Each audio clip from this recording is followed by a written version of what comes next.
ఏపీలో ఎన్డీఏ పక్షాల మధ్య పొత్తులో భాగంగా టీడీపీ 144, జనసేన 21, బీజేపీ 10 అసెంబ్లీ స్థానాల్లో పోటీ చేయనున్నాయి. ఇప్పటికే బీజేపీ 10 మంది అభ్యర్థులను ప్రకటించేసింది. ఇక టీడీపీ 6, జనసేన 3 చోట్ల తమ అభ్యర్థులను ఖరారు చేయాల్సి ఉంది.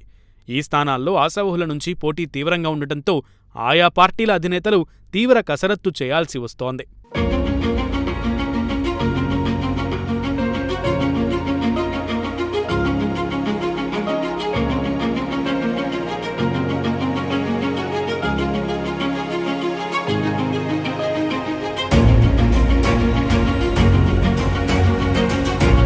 టీడీపీ తరపున చీపురుపల్లి, భీమిలి, దర్శి, అనంతపురం అర్బన్, గుంతకల్లు, ఆలూరులో అభ్యర్థులను ప్రకటించాల్సి ఉంది.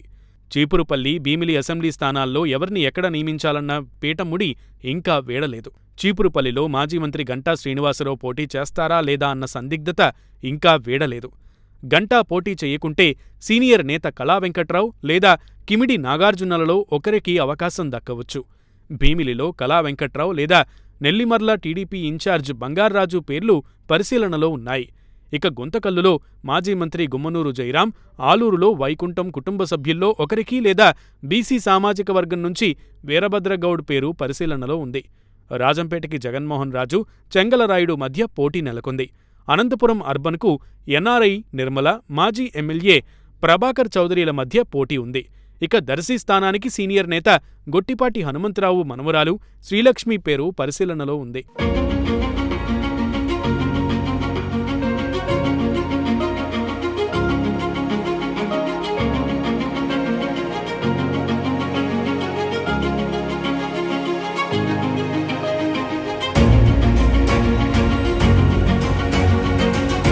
ఇక జనసేన విషయానికి వస్తే 21 స్థానాలకు ఇప్పటివరకు 18 మంది అభ్యర్థులను ప్రకటించారు. పాలకొండ, విశాఖపట్నం సౌత్, అవనిగడ్డ నియోజకవర్గాలకు అభ్యర్థుల ఎంపికపై కసరత్తు కొనసాగుతోంది. అవనిగడ్డ నుంచి ఎంపీ బాలశౌరి, వంగవీటి రాధా, బండ్రెడ్డి రామకృష్ణ పేర్లు పరిశీలనలో ఉన్నాయి.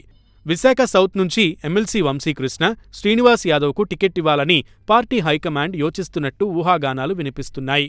పాలకొండలో పడాల భూదేవి పేరు పరిశీలనలో ఉన్నట్లు సమాచారం. టీడీపీ, జనసేన అభ్యర్థులను మరో 2-3 రోజుల్లో ప్రకటించే అవకాశం ఉంది. పూర్తిస్థాయిలో అభ్యర్థులను ప్రకటించి ఎన్నికల రణరంగానికి అభ్యర్థులను సంసిద్ధం చేసేందుకు తీవ్రంగా కసరత్తు చేస్తున్నారు.